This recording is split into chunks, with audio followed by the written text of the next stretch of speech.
Good afternoon, ladies and gentlemen. Thank you very much and welcome to international webinar.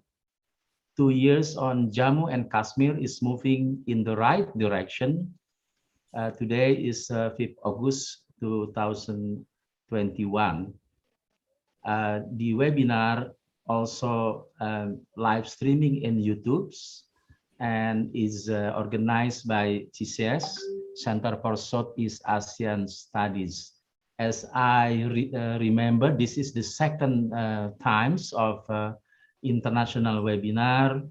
The topic with this Jammu and Kashmir as a discussion. So today we would like to have two panelists will be asked the overview and evaluation of the progress in Jammu and Kashmir since 2019 has been changed the status of this territory to become incorporated and managed and coordinated by the central government.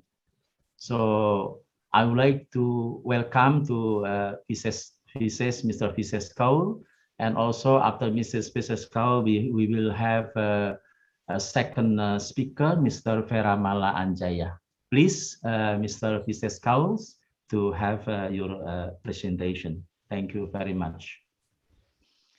Thank you very much, Pa Asif, and it's a pleasure to be back on this forum to speak about the 2 years on what the Jammu Kashmir is moving in the right direction, and the seeds for which were set on 5th of August 2019 by revoking the 2 articles which were always in question, which provided special status to state of Jammu and Kashmir, Article 370 and Article 35A. Now, 2 years have moved ahead, and along with the abrogation of these articles, the state of Jammu and Kashmir was bifurcated in 2, with Ladakh, which used to be a province as big as many of the states in the Union of India, but still was only as notified only as a district within the state of Jammu and Kashmir. So it became an independent union territory. And the Jammu and Kashmir was moved from the status of a state to the status of a union territory, which means it was centrally administered and still had the right to have their own elected representatives in that union territory. Which provided the option for local representation to the populace of Jammu and Kashmir as well. Now, since 2 years, when this whole process started 2 years back, things were very uncertain. The erstwhile state of Jammu and Kashmir was going through a period of turmoil and had been a challenge for at least last 3 decades, when the terrorism sponsored by our neighboring country had prevailed over the peace-loving people of Jammu and Kashmir and created a havoc in the state by ensuring exodus of one religious minority from Jammu and Kashmir, the region of Kashmir, and by also ensuring that the local populace which remained in Kashmir suffered on account of the various forced, support which was sought from them in the name of freedom or alignment with our neighboring country, Pakistan in this case.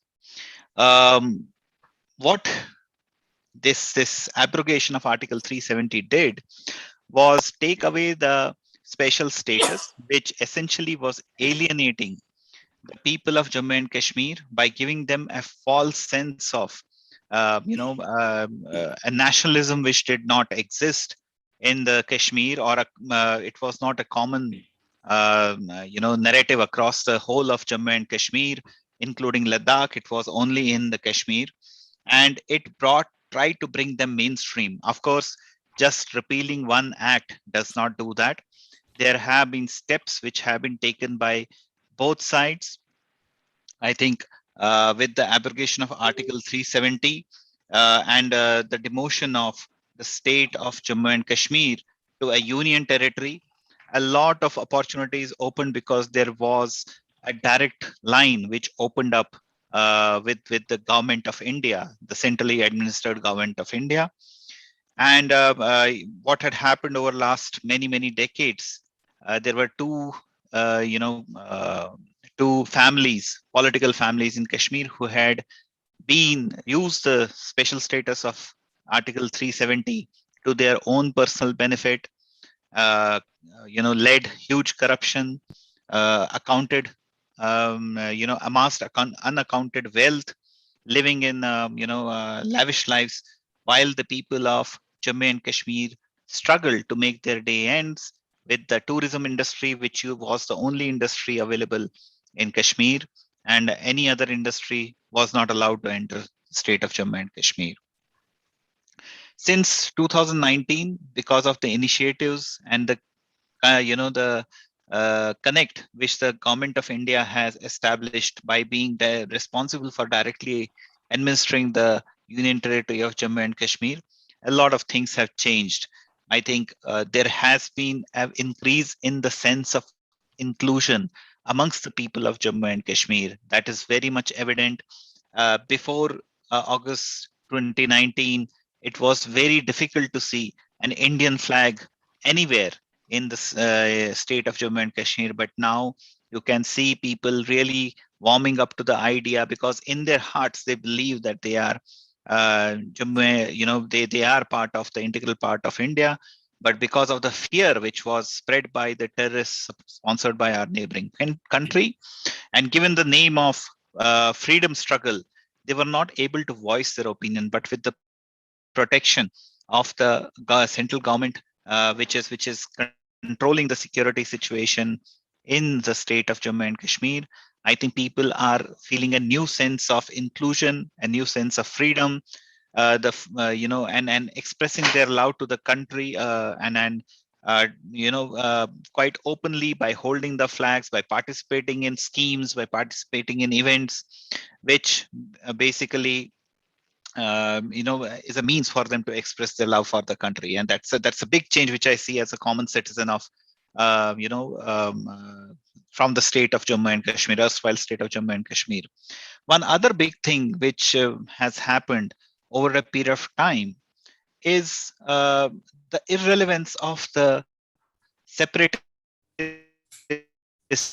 elements, because they were receiving illegal funding and other from the other countries, and after the abrogation of the reduction of the status, central government also took some special care to ensure that such funding channels are closed, which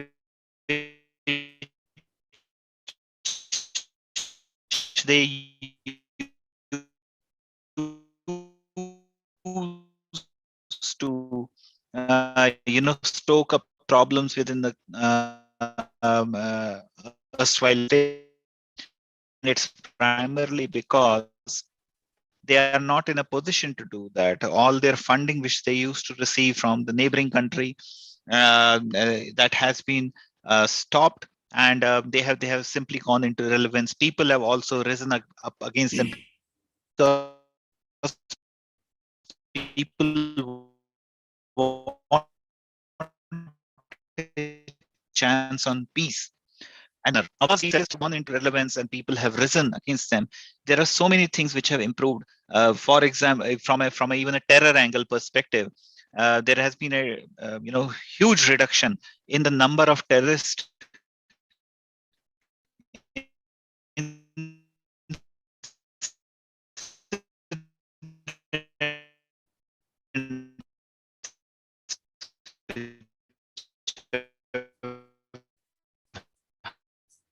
happened in the year 2018, and now they have come to barely about 100 incidents in a year. And that is only and vis-a-vis, in comparison to that, the number of terrorists which have been caught has all increased, because earlier it used to be hardly in single digit numbers or double digit numbers, but this year already almost close to 200 terrorists have been caught or have given up the arms and come back to the mainstream, because there is a new sense of awakening amongst the people and a hope for peace that they want to take up ahead as they move along. So this separatist irrelevance has given a lot of credence and has given a lot of impotence to bring back the normalcy to the state of Union Territory of Jammu and Kashmir. But let's look at this from the lens of the promises which the government has also made, the government of India has made.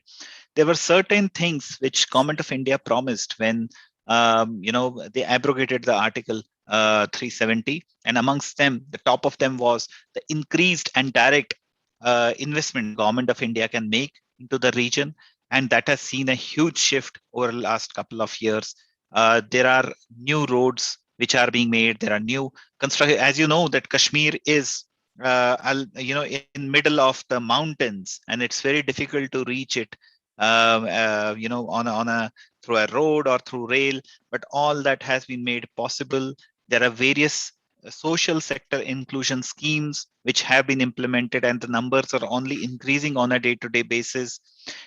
Different castes and communities. There was a case where a particular community which were basically employed only for the sweeping jobs, and even if their children are PhDs, they will not be offered any better job. They will only be asked to carry out that menial job of being a sweeper, even if they are PhDs. And recently there was a case, one of the PhDs from this community, after the abrogation of Article 70, received a job offer as a professor in the Central University of Kashmir, which was a big thing for them, because they have been denied that equality for last so many years in the erstwhile state of Jammu and Kashmir. Now, these were the promises which the central government has made, and they have stuck to that. Investments have improved into the IT sector. There are 2 IT parks which have been opened, one in Srinagar, one in Jammu. Then tourism investments have improved. The Leh and Ladakh is seeing a new medical colleges, new central universities opened in Leh and Ladakh region as well, which is almost 50% Muslim area in that particular region. And one other thing which had happened on 5th of August 2019 was some political parties which were accustomed to this idea of corruption, of continuance of Article 370, they were taken as in restrictive custody at that point of time. And they have been already released 1 year back, and they are of course trying to regain back their strength by stoking ideas and passions which have absolutely no support on the ground. And the fact of that is that the government had also suggested return of a democratic process as the situation normalizes, and the government of India conducted elections through the Election Commission of India in Jammu and Kashmir at a district level. The 6 parties, which is the 6 parties from Jammu and Kashmir, they got together, and they have, they formed a group to fight the elections against the one single party, which is led by central government of India. Well, to everybody's delight, it was a great electoral process. the central government led party, the party which was which central government is also part of, it lost the elections at a district level, and the Kashmiri parties, they won the elections and have been able to form district level governments in Kashmir, and that's a very good start of the electoral politics back in the Union Territory of Jammu and Kashmir.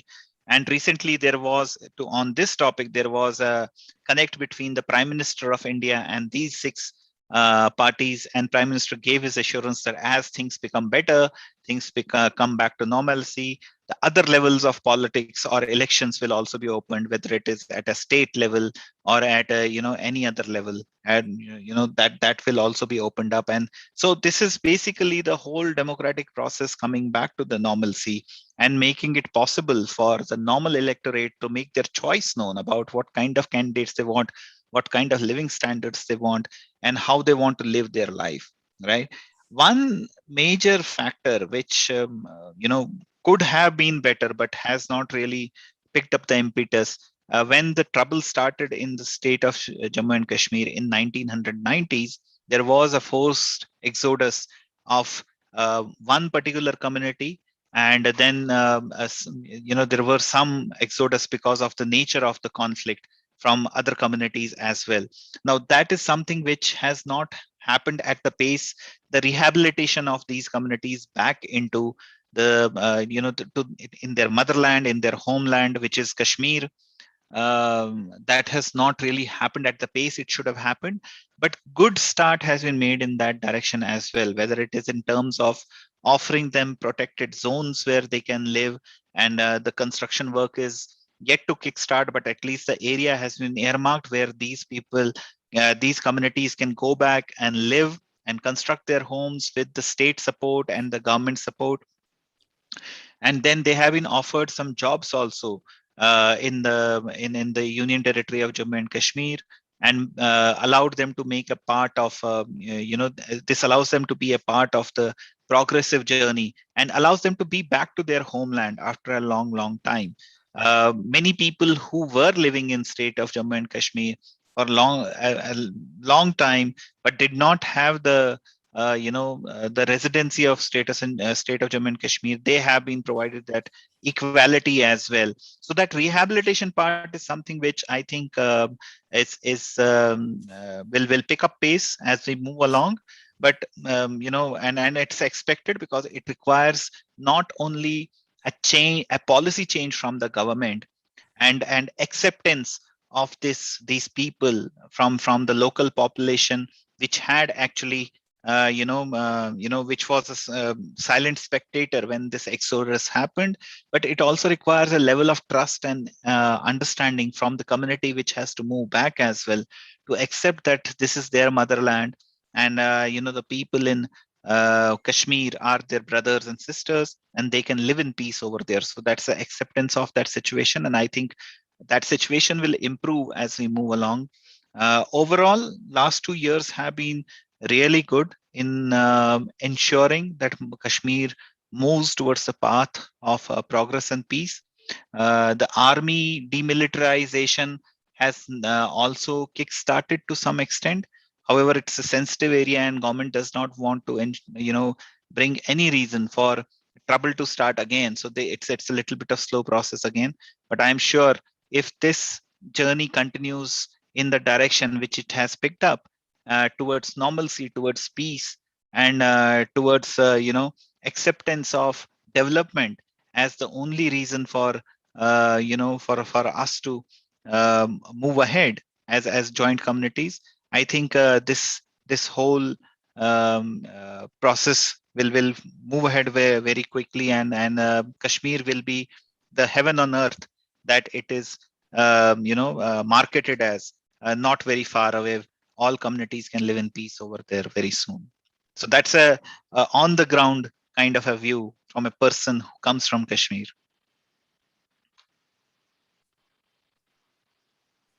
Pasif.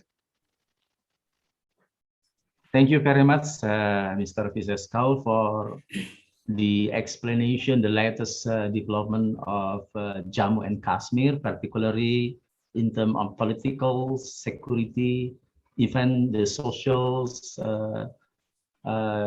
in Jammu and Kashmir. And I think the one of the word I quote very interesting. Hopefully, in Jammu Kashmir become the heaven in the earth.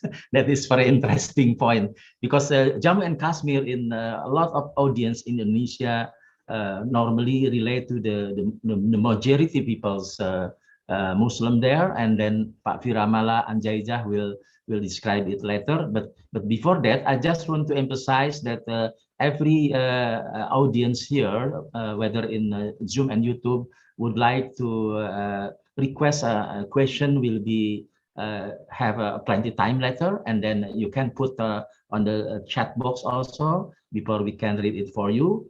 And just for information, and Mrs. Kaul is speaking from India right now, from New Delhi. What city are you from? That's right. That's right. I am from New Delhi right now. So this is Mrs. Kaul is a political observer. I expect that you are also have a lot of knowledge about the Kashmir, and surprisingly, you are also involved in technology business.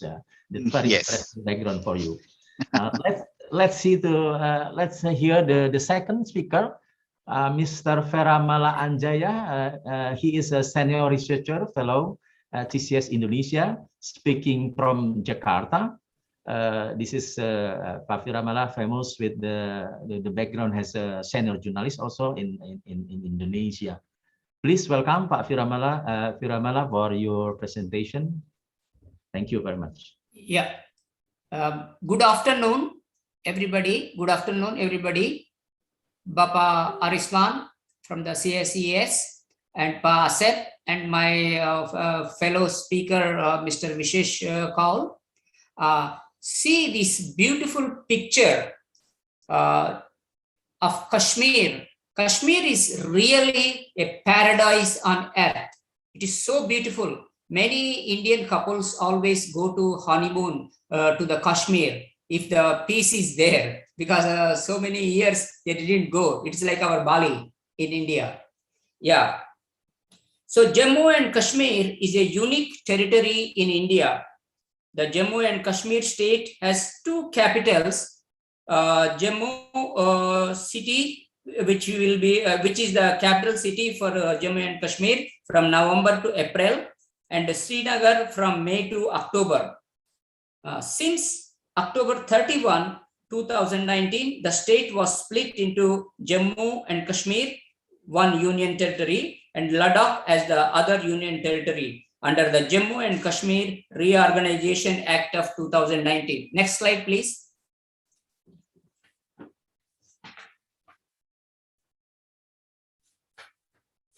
Yeah.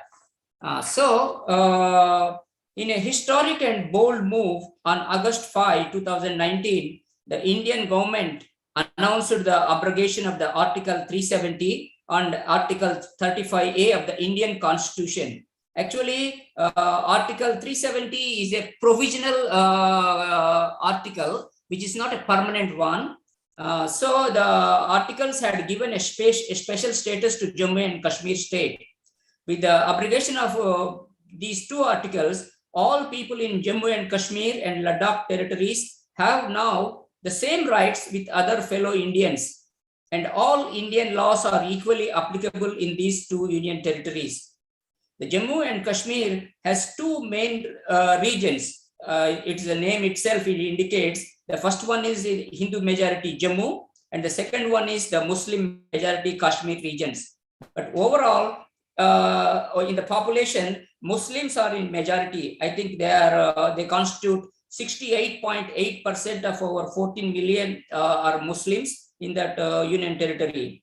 Another interesting thing is that around 40% of the population in Ladakh, which is no longer a part of Jammu and Kashmir since 2019, are Tibetan Buddhists. So we have Hindus, we have Muslims, we have Buddhists in this Jammu and Kashmir region. So next slide, please. Next slide, please. Yeah, next slide. Yeah, actually, I will explain what is the main problem in Jammu and Kashmir? I will explain briefly the historical background. As we know, India was ruled by British Empire from 1858 to 1947. It was a long period. In 1947, India became independent. At the same time, that British India was divided into two. One is India and one is Pakistan. The division was based on religion, because the most Muslim majority states established the Pakistan and Hindu majority states. But actually in Hindu India also there are so many Muslims. Then at the same time, at the time, we had 547 princely states. They are independent, sovereign, including Jammu and Kashmir. So at the time of independence, all these 547 princely states were given three options. The first one is, you want to accede to India, or you want to accede to Pakistan, or you want to remain as an independent sovereign state. Next slide, please. So Jammu at the time, next slide, please. Next slide. Next slide. Yeah. So at the time, Jammu and Kashmir state was ruled by a Hindu king called Maharaja Hari Singh, who was at the time indecisive. He didn't want to join neither India nor Pakistan. He wanted to be independent. Actually, it was the Pakistan which was impatient and sent its tribal militias and many soldiers in civilian clothes to attack Kashmir region on October 22, 1947.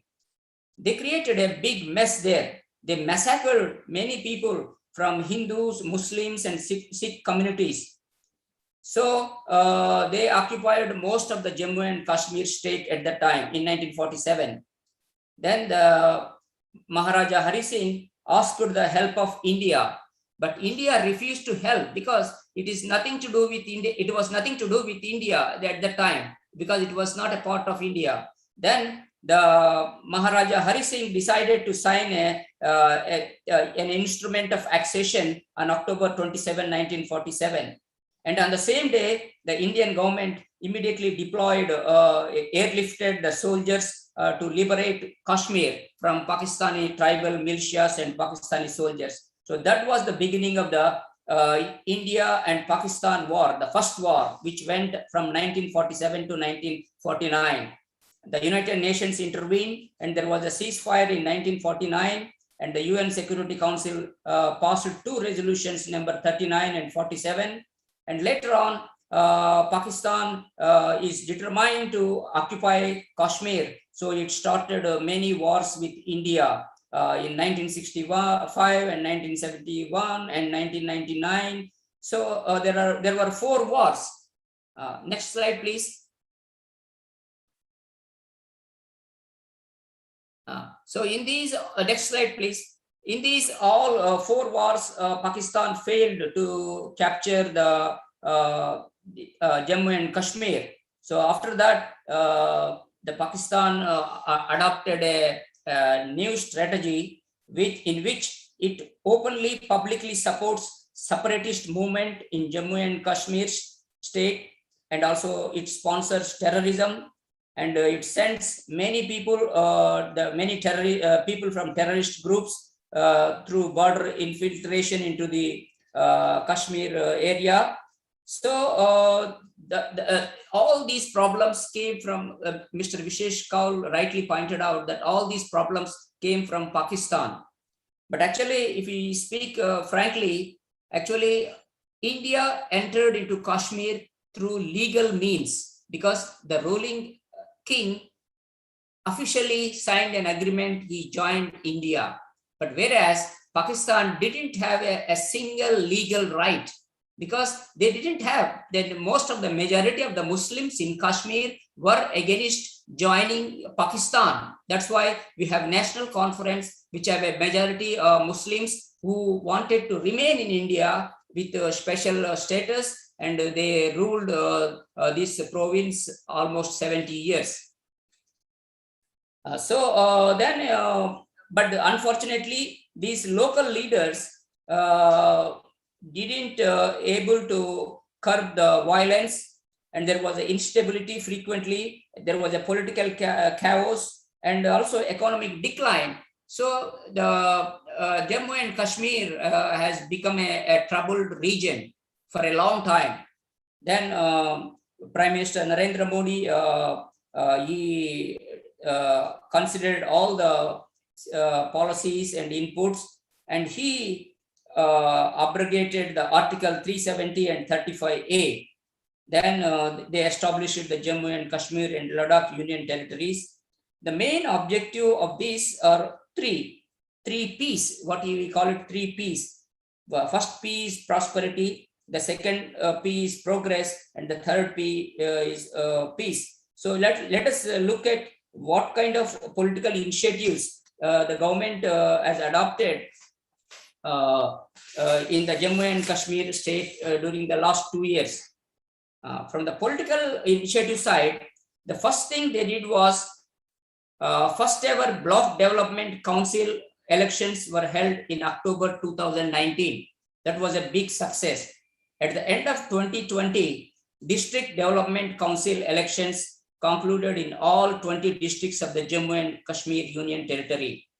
The first ever local elections took place on a development plank and thereby sowed the seeds of grassroots development and democracy. At the Prime Minister level, he convened a all-party Jammu Kashmir leaders meeting on June 24 at his official residence in New Delhi this year.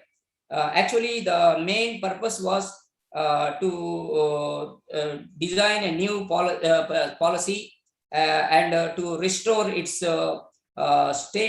status from the Union Territory, and also maybe if these new assembly constituencies are established, and then the central government is planning to conduct democratic elections. So now we will look at what happened in the security initiatives. It is amazing. Many people in the beginning thought that it will be a chaos and more resistance, more terror attacks will occur. But the government designed a perfect plan in which the number of terrorist attacks were completely down. For example, just before the 2019, from June 29 to 2018 to August 4, 2019, during the 402 days, there were 455 terror incidents in Jammu and Kashmir. From August 5, 2019 to September 9, 2020, in the almost 402 days, there were only 211 terror incidents in the Union Territory. So there was a huge reduction from 455 terror incidents to 211 terror incidents. There has been a 40% decrease in the involvement of local youth in terrorist organizations. Incidents of violence also reduced significantly. Also, I think this year we have around 89 terrorists were killed, including 7 Pakistanis were also killed in Jammu and Kashmir. So the overall the situation has improved a lot. People are going to their normal lives. Then we also have some very progressive central laws. Now they are applicable to Jammu and Kashmiri people. Like for example, we have scheduled tribes like Gujars, Bakarwals and others with nearly 12% of the population. So now they have reservations in assembly seats and also jobs, also in education. And also we have backward castes in Jammu and Kashmir get their due in employment, education and reservation benefits. And also the cleaning staff will get full citizenship and other rights, benefits. The manual scavenging stops. So women, especially will get are getting a lot of benefits. First, women's education, the girls' education is encouraged, and the government is providing the schools and books and scholarships for women to study. So women will now secure full rights, property, and all other rights of women marrying outside Jammu and Kashmir remain fully protected. All such women now retain full and legal rights on land. And also we have first time even the Transgender Persons Protection Act is going to be implemented that recognizes the identity of transgender persons became applicable in Jammu and Kashmir. And for example, this year, the central government has allocated $1.46 billion budget for the Jammu and Kashmir region, which has around 14 million people. And out of that money, 37% of the budget to be spent on development and infrastructure projects. And also they are building a 500-bed COVID-19 facility hospital at Konmo in Srinagar. And also the biggest achievement of the new government in Jammu and Kashmir is 100% electrification. They have built many power plants with spending millions of dollars. And now I think according to the present pace, in next 2-3 years, Jammu and Kashmir first time in its history will have power surplus, because earlier there was always a shortage of power. Now it become a surplus. And also drinking water is also being provided to almost all houses in Jammu and Kashmir. And youth especially they are going to get a lot of training, vocational skills, and so many things. Next slide, please. Next slide, please.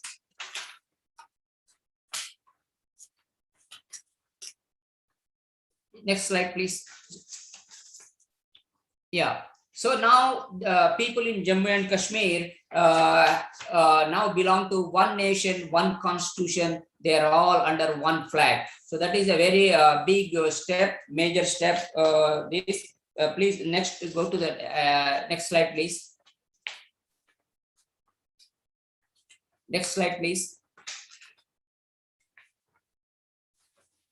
Next slide. Next slide, please.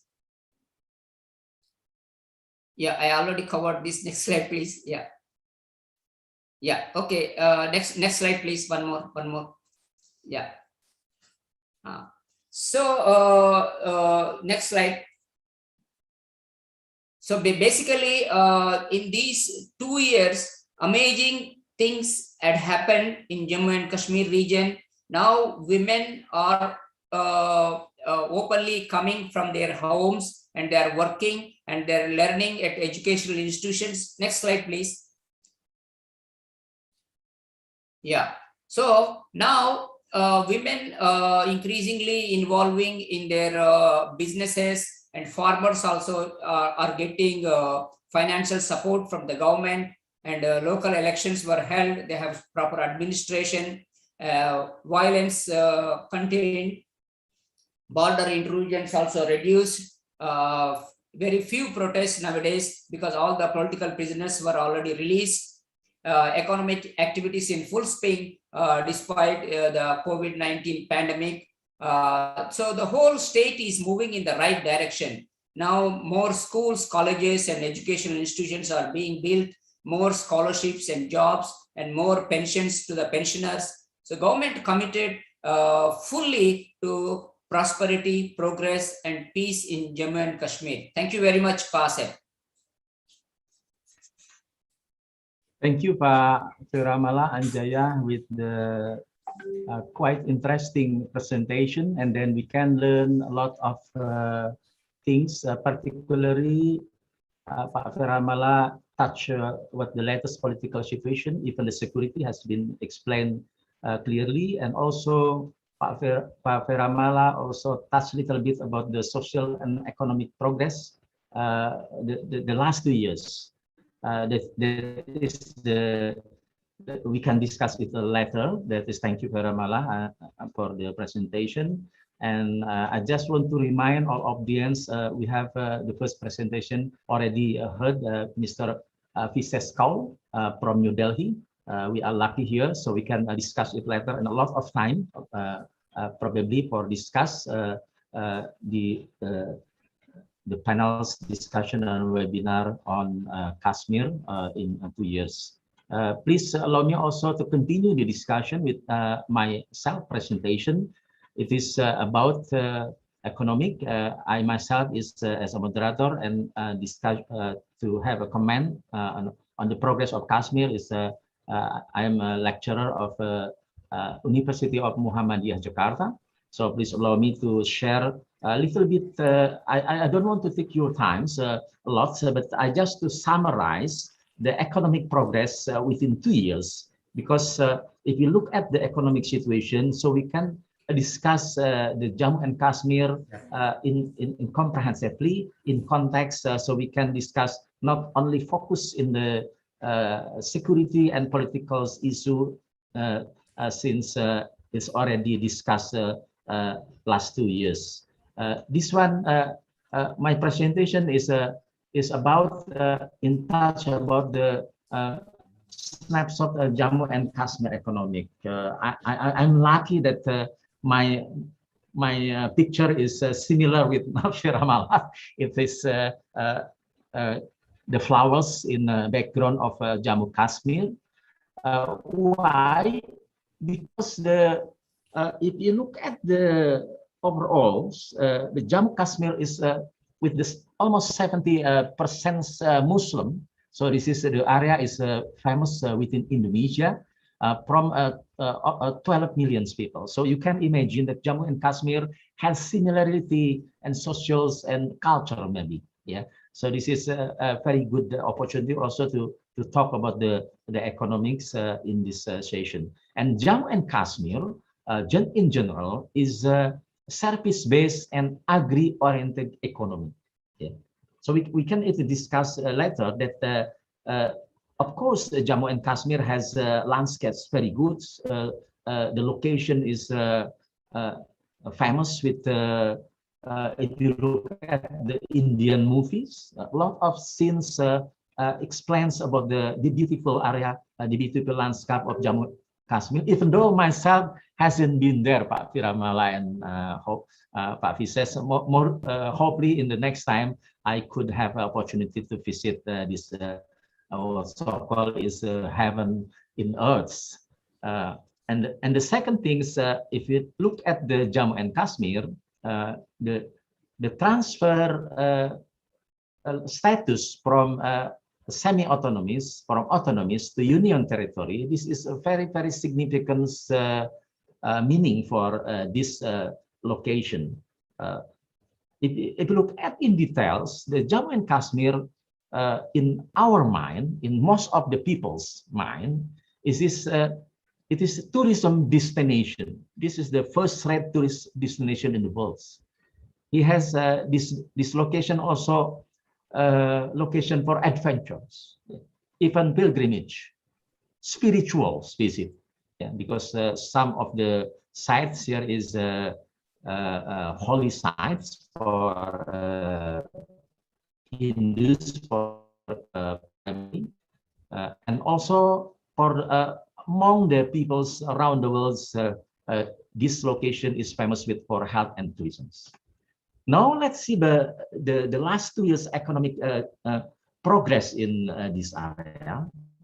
The data is based from online from India Brand Equity Foundation, and if you look at from 2015 until 2020 and the second semester of 2021, look at the data that the gross state domestic products increase, yeah, steady, yeah, from year to years, even though the status of the area has been changed within 2 years, but the economics progress is remain positive in this area. So it's mean that future development this area. But of course, the challenge is also is not simple. But if you look at the data, that for example, in 2020 and 2021 in the first semester is the GDP is about $20 billion. So this is a very good numbers. I think from the area with about 12 million people. So why this number is very good? Yeah, because if you look at the detailed data here, and of course we can find that the economics development of Jammu and Kashmir very much depend on services. Services, I mean, in this context, of course, about tourism, because this is also about situation and location and very good there. But the second things is about the industry. Industry also has a good in this area, and also the agriculture should be has a significant meaning from this economic Jammu and Kashmir. However, if you look at the merchandise export, if you look, we can later discuss that what is the merchandise export from Jammu and Kashmir. We can imagine about the carpet, for example. This is very much worth it in the business of carpet in the world, not only in Indonesia or Asia, but in the world, because the quality of this product from Jammu and Kashmir is famous with you know, the decoration and the quality of the carpets. Look at the numbers, and 2021 and 22 and 2020 and 2021 already reached $159 million US. So I expect if we compare to the last years, there will be could be reach similar or more maybe in this year. In fact, the COVID pandemics in Jammu and Kashmir is already 1.5 years, similar with Indonesia. If you look at the data of COVID also in this area, it's not very easy for this area, because if you look at the cases of Jammu is about 300,000, with 4,300 more deaths. Yeah. So this is the situation is very interesting, I think. So we can see that in Jammu and Kashmir, even though the COVID-19 ragings, but the fact that export is quite in a good trends. Look at the next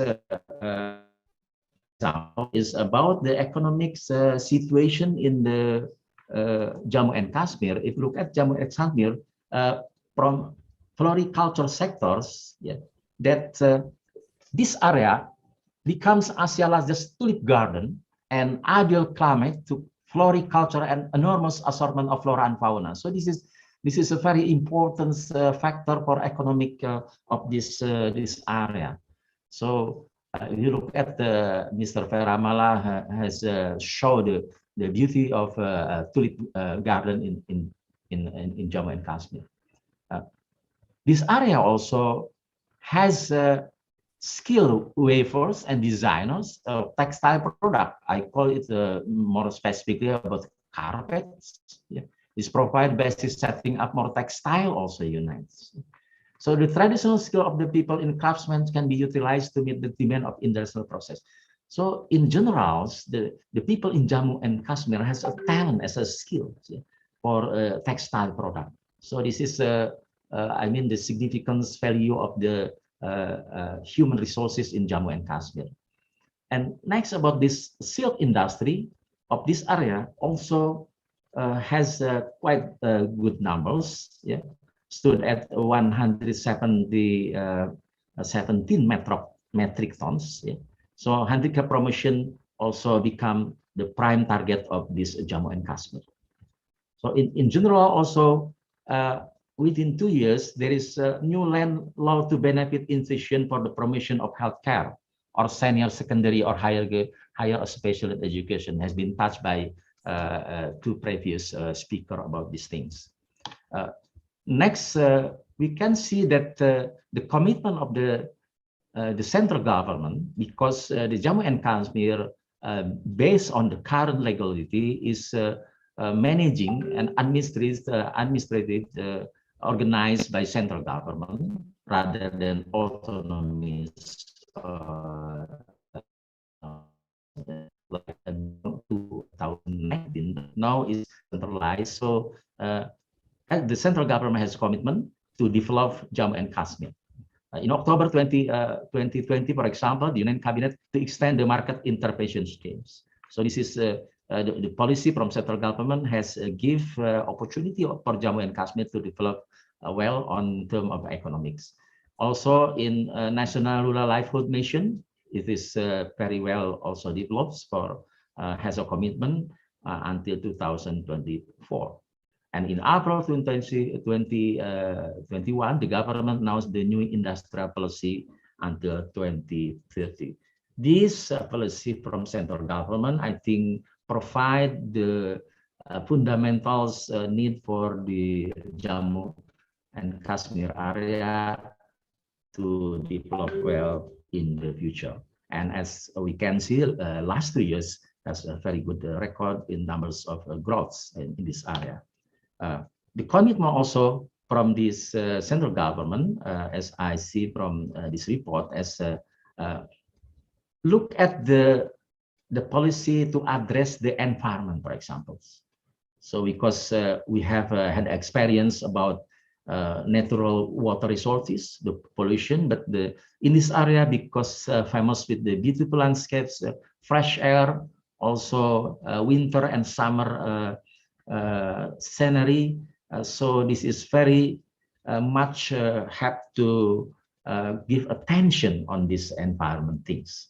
So this is, I think, the very good sample for from the government to put attention in environment's policy in this area. Agriculture, of course, because the organic farming, for example, this is very increasing demand from the modern worlds, from the urban peoples to consume the fruit and vegetable product by organic forms, not using sometimes pesticides, yeah, for example. So this is also the potential for business on for this area. Energy, of course, is want to transfer also to coal-based power to reduce coal-based power, because coal-based power is make pollution lots. And I understand tourism. We look at the data before, and the services rural tourism is very good for hotels, employment also, and also income from peoples who involved in agriculture. I list have a lot of something happens within 2 years in developing Jammu and Kashmir. Look at the also the view of Jammu and Kashmir. Hopefully, the audience and Indonesian, mostly audience in Indonesian also stay can sometime in the future can visit this beautiful area. Lot of things in terms of the policy, whether in Jammu and Kashmir government and also from the central government, has already done, has already decided, and also ongoing. For example, this is very interesting because for a long time, because the status of Jammu and Kashmir, so the local government has more power. Now, with the power is hand of the central in the central government, they have a commitment, for example, to lease, the lands for industrial areas for at least 90 years for industry. This is very attractive for locals and maybe international investor also. Yeah. Also in this the latest development, The National Highway Infrastructure Development Corporation also developing 5 tunnels. Yeah, this is cost 3 million US dollars. This is hopefully the tunnels will have will be completed by 2024. This is very important. You know, the transportation for the tourists is one of the requirements, yeah, fundamental requirement to enjoy the scenery in this remote area. I don't want to mention all of the commitment and the policy in last to development, but in general, the central government and the local government and the peoples of Jammu and Kashmir has in progress in develop of the economic based on as mentioned agriculture and also tourism, and to some extent manufacture like in textile. So in conclusion, I believe that within this development, a lot of things have been happening in Jammu and Kashmir in developing this area. And of course, if you look at the numbers and the issues, it's not without challenges. For example, the political and security situation sometimes, to stall, to stop the development in economic. This is very common in this area because for last 2 decades, this area, if you look at the media, we just heard about the violence, about the security measure and everything related to the, for example, and security. So that is the very simple and summary of latest development within 2 years on Jammu and Kashmir. And now we are going to proceed to the next step of our discussion. Hopefully the audience can give a lot of question for particularly the two speaker, Mr. Vises Kaul and Mr. Vera Mala. Mr. Vises still with us in our webinar from New Delhi. Yes, I'm still here, Pa. Okay, let's hear the first question for you, Pa Vises, and then also Pa Viramala could answer the question. The first question is come from Suratno from Delhi Husada, Delhi Tua Hat Husada Institute. The question is, Pa, he says, is what is the riots in why is the riot in Kashmir never ended, and what is the basis of resident of Kashmir always trying to be turbulent or to be involved of some kind of turbulence? Please, Pa. Okay, this is a very interesting question, and the first thing I want to clarify is that Kashmir has a history of almost 5,000 years.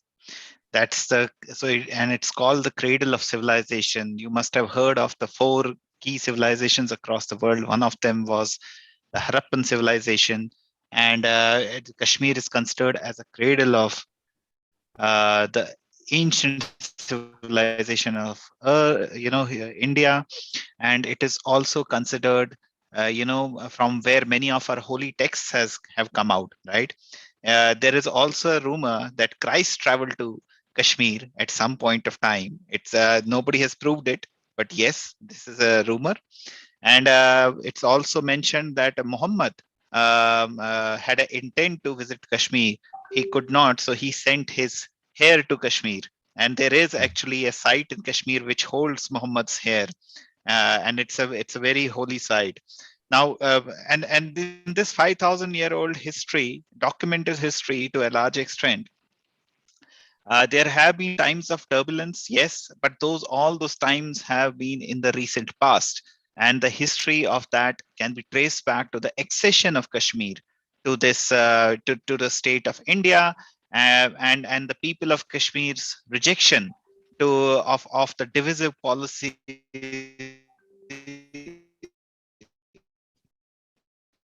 politics around the lines of religion, the people or the countries who thought that the world can be divided on the lines of religion, right? So this turbulent history has started some 30 years back, but but the good thing is, over the last couple of years we are already seeing the signs of normalcy back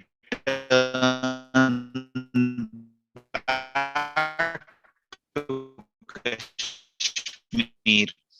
People, like I mentioned in my talk, people DNA Kashmir. At the end of the day, for centuries in Kashmir, and I think the rights that you mentioned about in Kashmir, already there are signs of that going down, and move towards development, move towards inclusion. You will see these rights completely going away in times to come. That's a good hope that I have, and we need wishes from everybody on that. From the perspective of a resident of a Kashmir, and I was there, when these turbulent times started, and I had to leave Kashmir because I wanted to continue my education in a safe environment. And people who were unlucky and stayed back, they could not follow the same progress graph, which or of course we suffered a lot because we had to leave everything behind. We were practically chased away from Kashmir. One night we were told that you have to leave by next 2 to 3 days, and we had to leave everything and get out of there. But so from a as a resident of Kashmir, it's very very disturbing, and there is a pain in our hearts that we had to live in such conditions. But that the people of Kashmir, the neighbors, our neighbors, or our people who our friends from all the communities who were there, they have always been in touch with us. We have lived with the spirit of brotherhood in the state of Jammu and Kashmir and outside as well. They visit our homes, and hopefully as the situation improves, that hope all of us carry across all the communities, that we will again live together as brothers and sisters in the state of Jammu and Kashmir, and that day is not very far, in my opinion. Thank you, Pak Vises, for explanation. I just want to remind Vises Kaul is speaking from New Delhi, India. He is expert of political observer and expert of about Jammu and Kashmir. And for audience who just joined with us, I just to remind the titles, the topics of our webinar is 2 years on, Jammu and Kashmir is moving in right direction. I think Pak Veramala should comment of the level of security or of level of turbulence, as Pak Vises Kaul said, is already past, already history. So please, Veramala. Yeah, thank you, Pak Asif. Thank you. Yeah, first thing we should note that Kashmir, even though it is a Muslim majority country, it is a multi-ethnic, multicultural, multi-religious society. We have among the Muslims, we have Shias, we have Sunnis, and also we have Hindus, we have Sikhs, we have Buddhists. So they existed for thousands of years peacefully, harmoniously in that Jammu and Kashmir. Then during the Raja Hari Singh's rule also, most of his senior military commanders, senior officials were Muslims, because he is from Hindu, but his all administrative staff are Muslims. So it shows how people used to live harmoniously there. All the problems started only with the birth of Pakistan, which is based on the religion. But actually, in my personal opinion, during the first war between India and Pakistan, actually just before the ceasefire, Pakistan troops occupied more than 60 or 70% of the territory, actually. Very close, they were very close to Srinagar. So then Indian forces came and they liberated almost 3/4 of the territory, almost 3/4. So only 1/4 of the territory was occupied by the Pakistan. And then if the war continues for at least 2 or 3 weeks or 1 month, the Indian troops would have liberated the whole Kashmir. And so then this problem should not have been there. But unfortunately, at that time, the Indian leaders and the Pakistani leaders, they agreed a ceasefire in 1949. Based on that ceasefire, whoever occupies at that war belongs to their control. So that's why Pakistan was able to have 1/4 of the territory of Kashmir under their control. So 3/4 of the territory under Indian control. But that's why the Pakistan thought that, is thinking that, so we occupied by force 1/4, and we with force, using force again, we occupy all this whole Kashmir. But India, in the beginning, it never had any interest in Kashmir, because it became interested only after the Kashmir king decided to sign the accession treaty with India. Then India felt, I had a responsibility, so I should liberate Kashmir. So they took the action. So since then, Pakistan has been making every international forum, every effort. They fought 4 wars with India, but they were never succeeded, because majority of the Kashmiri people who are living in India, they don't want to join Pakistan. So then the Pakistan decided to approach a policy in which no country will do. Like, for example, giving money to terrorists to launch attacks in India, giving money to burn the houses, killing the people, to stage rallies. So the Pakistan and its, especially its intelligence agency called Interstate Intelligence Agency, ISI, they give a lot of money. They are spending a lot of money through these militants, separatists. They are funding. Because of those activities, the peace was disturbed in Kashmir.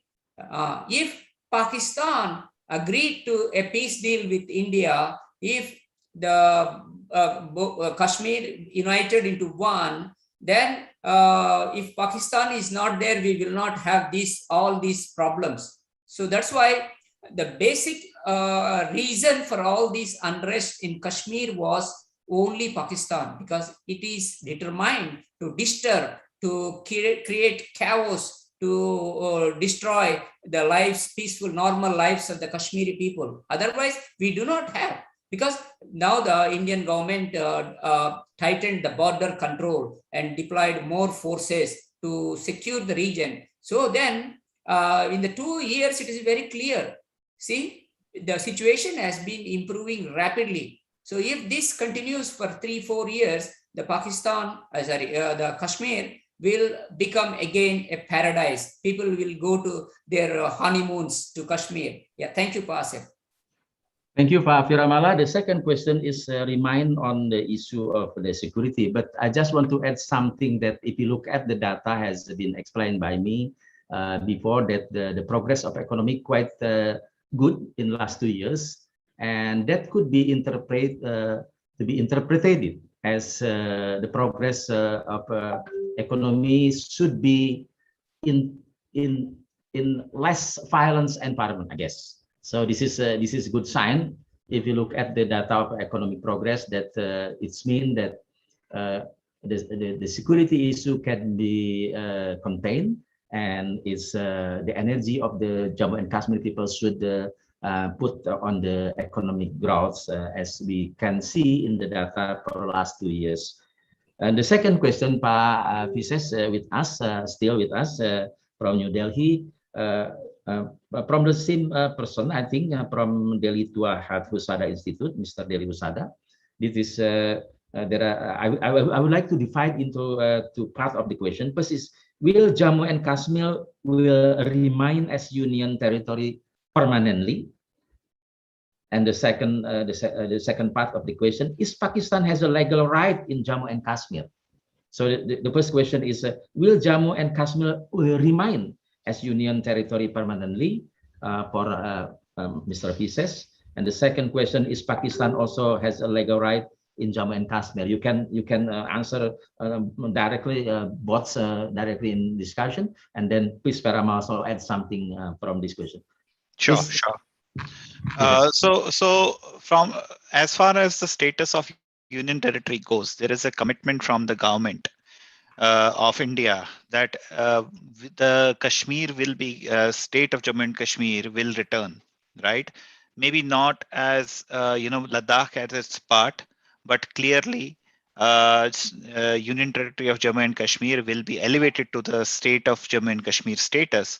However, what the government has done is they have linked it to the peace process, and that means that all the politicians and all the stakeholders, the people, the administration, everybody else involved have a stake in the peace process then.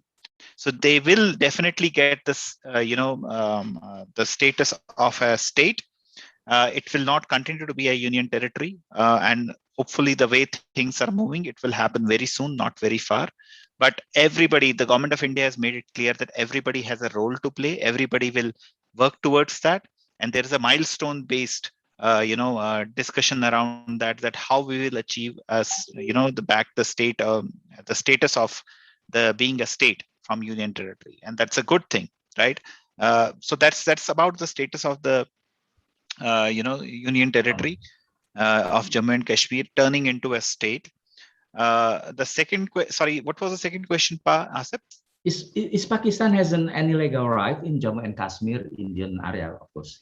Yeah, as per the instrument of accession, which was the legal document at the time of the independence of the two countries of Pakistan and India, the ruling king of any state was free to choose which country do they want to accede to.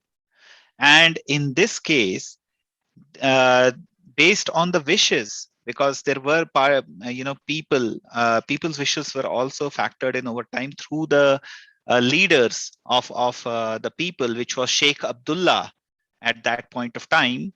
The Maharaja took the step of joining the Union of India because its future looked more certain at that point of time, and he was proven right. Both Sheikh Abdullah and Maharaja Hari Singh were proven right. So the instrument of accession is the legal document, and that has been signed in favor of the state of India.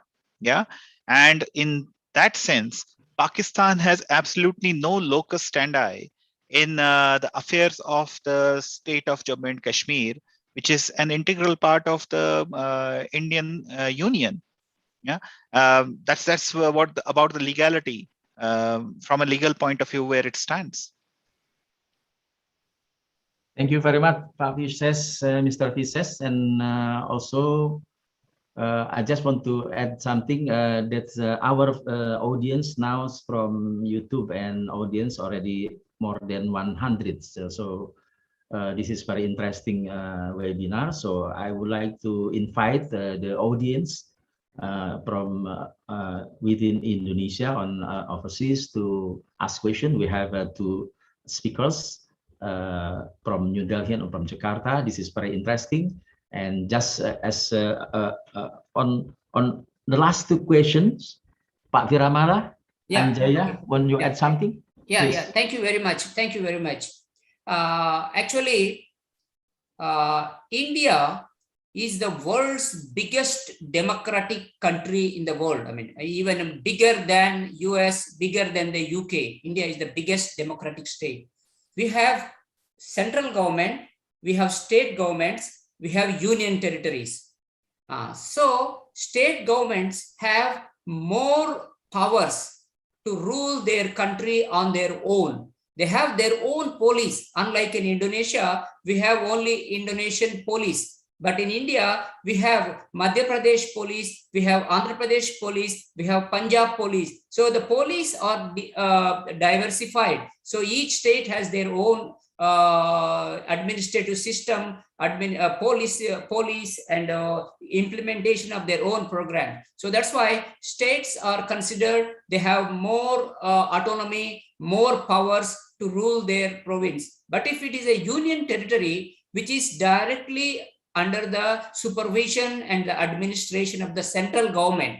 So that means they do not have much powers to empower. So that's why for Jammu and Kashmir, being a union territory may be a temporary, because only to secure the security situation, to implement, to give the provide the people benefits in the short term, and to fix all the mess, the political mess, the corruption, and eradicate.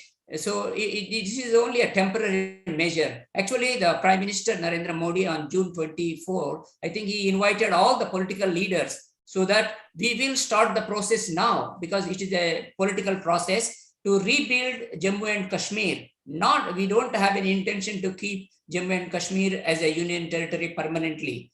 So that is my answer to that question. So Jammu and Kashmir will become a state if everything is normalized. So that is one. Because if it becomes a normal state, they will have a democratic elections. They will elect their own chief minister, their own ministers, and they will rule themselves, the Kashmiris, independently. So that is a very good sign, and it is a democratic system. So the second question, what legal right Pakistan has?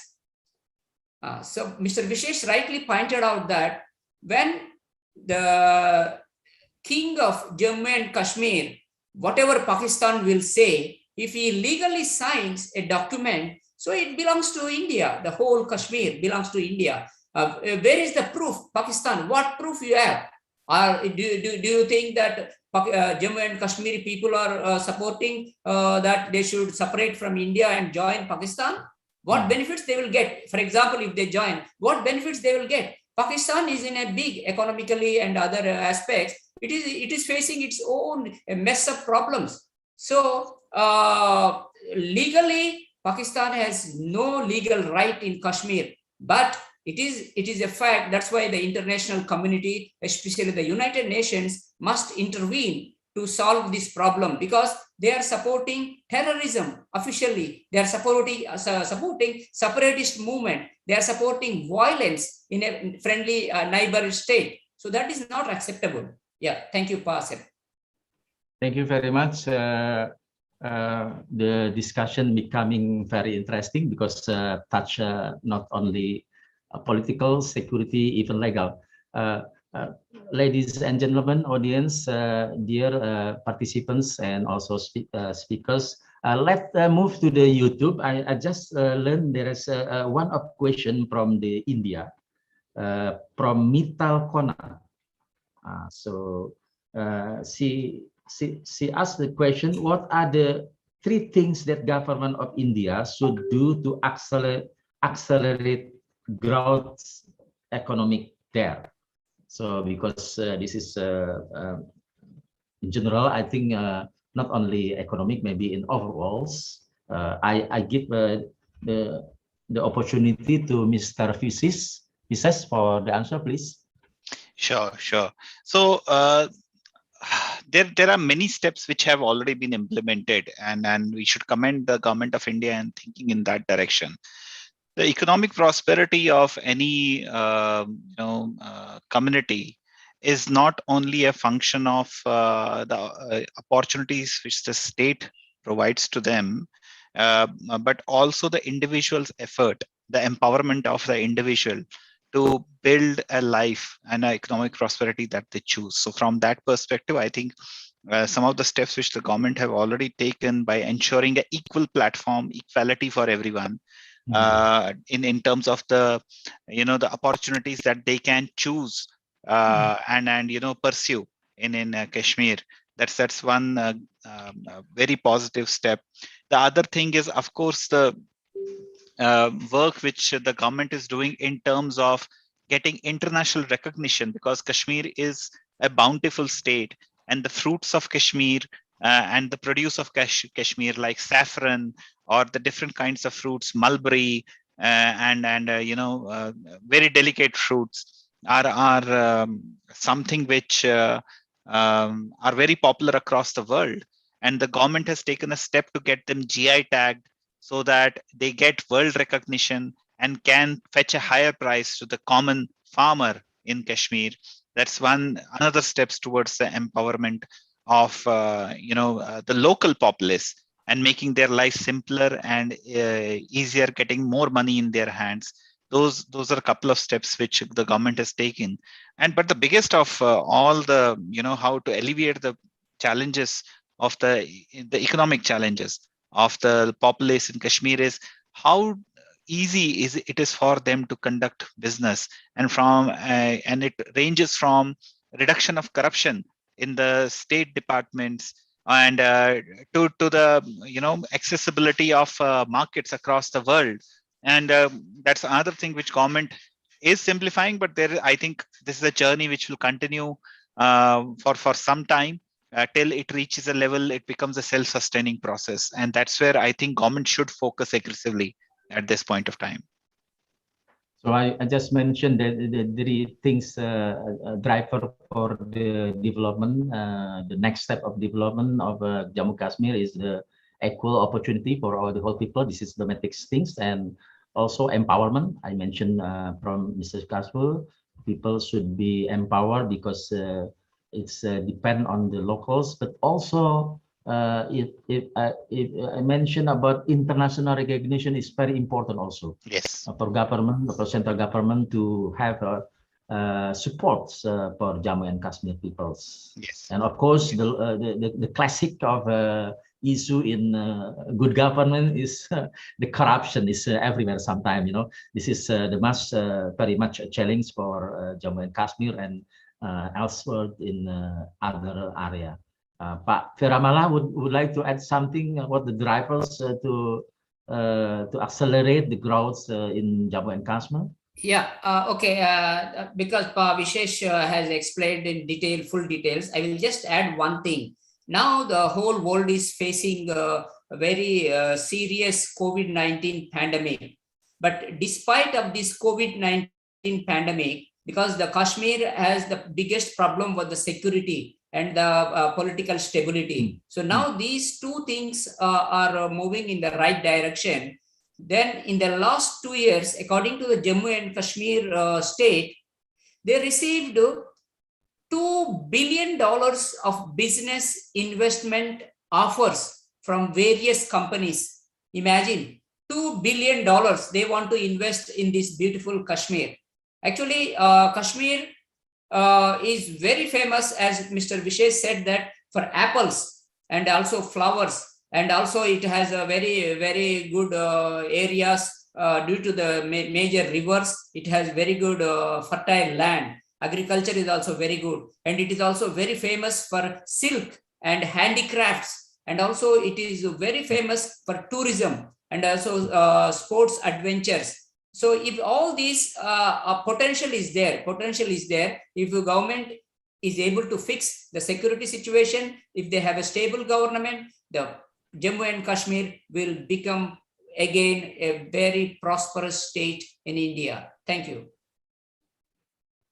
Thank you, Pak Firamala, for the additional information how to develop the Jammu and Kashmir in the future. And just to remind to the audience, whether in Indonesia and overseas, that we still have around 20 minutes to discuss Jammu and Kashmir in the last 2 years, the progress in this area.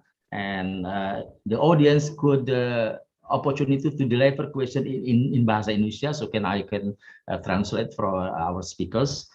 So very well welcome for students and also from public in Indonesia in this our discussion. I just want to discuss also the question from Zoom meeting, also from Zoom our Zoom participants, is about the future, Pak Vishesh. Yeah. What will the future of Jammu and Kashmir? And also the person who asked the question is that the situation of security in there is already improved last 2 years, particularly. So what might the reasons of this improve of the security in Jammu and Kashmir? Please, Pak Vishesh. Yeah. I think I'll address the first. I'll address the second question, which is about understanding, what were the reasons of improvement of security. in the state of Jammu and Kashmir. And I think this comes from two, there are a couple of reasons for that. First is the will of the government to ensure that there is a framework which can bring in the peace.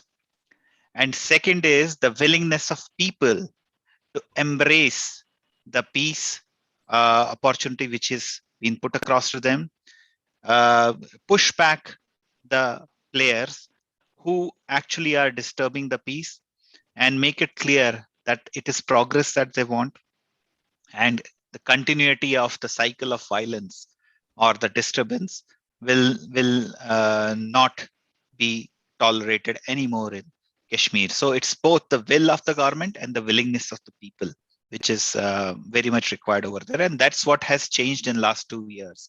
The government showed its will by abrogating the Article 370, by changing the status of the state of Jammu and Kashmir to a union territory, and people embraced that idea and showed their willingness to move ahead and bring in an era of peace. Are we there yet? I don't think so, because we have a neighbor who's always trying to foment trouble in the region. Recently, there were some drone attacks as well. But in general, the direction is right, because if there is no local support, it's there's only that much that our neighbor can do. It will become a very costly affair for them to sustain this warfare without local support. So in that sense, that has worked very beautifully. And from the future of Kashmir perspective, if this direction continues, it's very clear the future of Kashmir is with India. India is a big nation in this region and has a lot of might, and it has the potential to bring in a lot of prosperity to its residents, and it's internationally well recognized as well. And it has been a peace-loving country throughout, right? So I think the future of Kashmir, I foresee a very peaceful future and a sustainable, peaceful future for the people of Kashmir. Thank you, Pak Ises. Pak Peramala, do you have a share of opinion same as Pak Ises? Yeah, thank you very much. First, about the security situation, but normally it is also related to the political situation in the country, in that province, in that territory. Actually, Jammu and Kashmir has been ruled by the local politicians. We have national conference, we have other political leaders. Even we have one lady also who became the chief minister. But what I will say is, for example, during the 2014 to 2019 period, the central government has allocated a huge budget for the welfare of the Jammu and Kashmir people. But the Kashmir administration, ruled by the local political and who are corrupt leaders, they were able to spend only 38% of that budget. See, money is there, but they don't want to spend on the people, because if they give to people and they don't get kickbacks or bribes, so it was a complete failure. Government says, we have given this much money to you. Where is that money goes? I think we should also remember it is happening in the same in our Papua, because Papua is a very resource-rich country. It has a huge budget, but actually the money is not reaching the people. So that is the same problem. That's the same thing happened in Jammu and Kashmir. So then at the same time, the foreign forces, the neighboring country, which has a very long border, which can easily infiltrate and send people, money, training, militants, terrorism, etc. So that's why now we have a central government which says clearly that security is the number one. Number two is the good governance, transparency, and efficient government. Everything must be done. We say, this is our project, this is the target, this is the money. You finish it. So now the things are moving at a rapid speed. So now that's why that is the right sign, especially in the administration side. We have seen a lot of changes. So that is very important. And as far as the future is concerned, if these things improve, and also we have to take measures how to contain the imported terrorism, imported money for terrorist activities, violence. So that is the key actually. If that is contained, curtailed, and then the whole thing will be automatically come to the normal stage. So I think if these kind of measures the present government is taking, if the things improve, if Jammu and Kashmir becomes an independent state again, sovereign state inside the Indian administration, then we will have a very bright future, because the government at the central side, they are ready to provide security, they are ready to provide funds for various programs, and they are ready to provide the legal framework, and you have equal rights with all other fellow Indians, because all the more than 800 central laws are now applicable, which are very progressive and very beneficial to the people.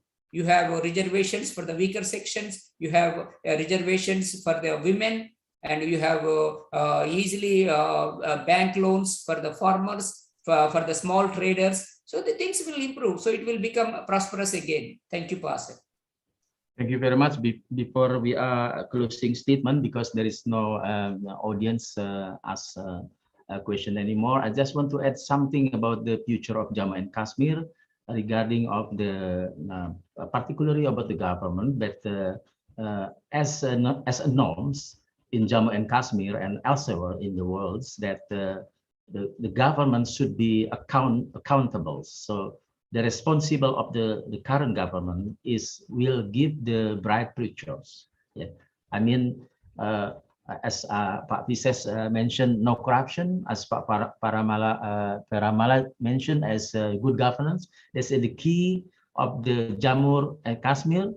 Not only Jammu and Kashmir, in the other countries else the world. So this is very important point, that this what called in scientific term is a suprastructure should be fine, and also the second element should be considered in these things as the participation of the public, as Pak Vises mentioned in the first session, that the democratics, the government will give benefit, prosperity for the whole peoples, whole community.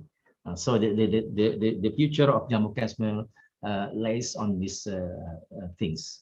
I would like to give this call as a closing statement, because we are in the end of our webinar now. Please.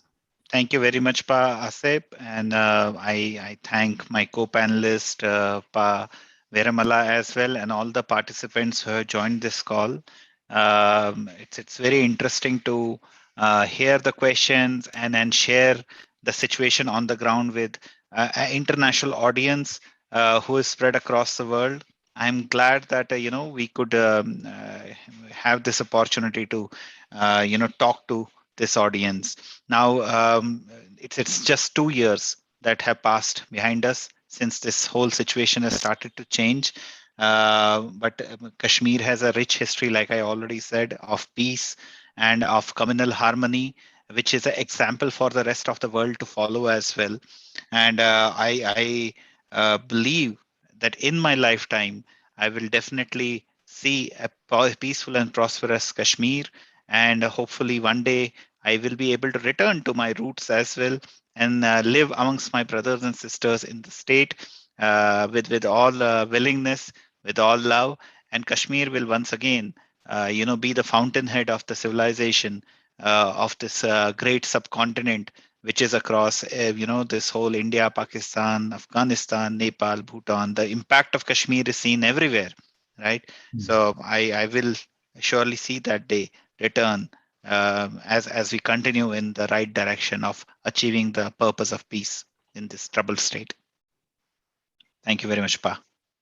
Thank you very much, Pak Pisesko, for your last comments and conclusion of our meeting. And Pak Firamala, please, for your conclusion.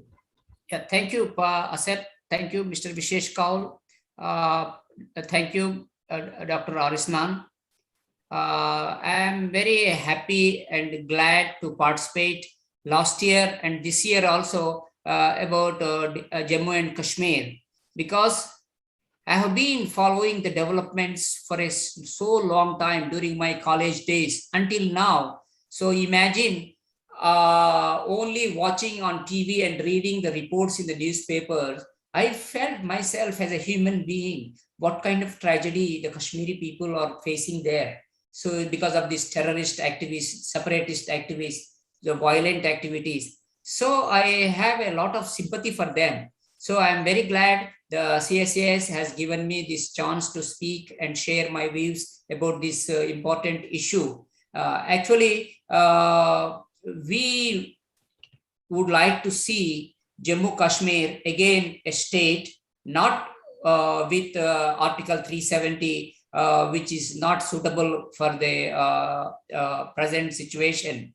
And then we want to see a Kashmiri state which is democratic and which is with a good governance, as you rightly said, because we don't want corruption, we don't want misuse of funds, because those funds are meant for the people at the grassroots, and also we will have security and people will live normal lives. That I want to see for a long time, how I want to see the normal lives of Kashmiri people, because you do not, we do not forget that Kashmiri people are very smart, they are very clever, and also they are very hardworking. Many people might have forgotten that India has 3 prime ministers from this Jammu and Kashmir state. Pandit Nehru, his daughter, and his son. So 3, they are from Kashmir, not from otherwhere else. They are very smart people. They are very smart people. So that's why, as we all wish that Kashmir will become again a state and it will become prosper again. Thank you, Pa Asef. Thank you very much indeed, Pak Feramala, for last comment and conclusion. And this is the end of our session. On behalf of Center for Southeast Asian Studies, CSEAS, my name is Asep Setiawan, lecturer from University of Muhammadiyah Jakarta. Would like to thanks to all, thanks to the participants, thanks to distinguished speakers, Pak Vises Kaul speaking from India, from New Delhi, and Firamala Anjaya speaking from Jakarta. So this is the end of our meeting. Hopefully the audience could enrich the knowledge about the plight of Jammu and Kashmir. Hopefully this area could be flourished in the next step. And this is the end of our webinar. Thank you very much again. Thank you very much. Stay healthy, stay happy, and goodbye to you all. Yeah, thank you. Thank you. Thank you. Yeah, thank you. Yeah.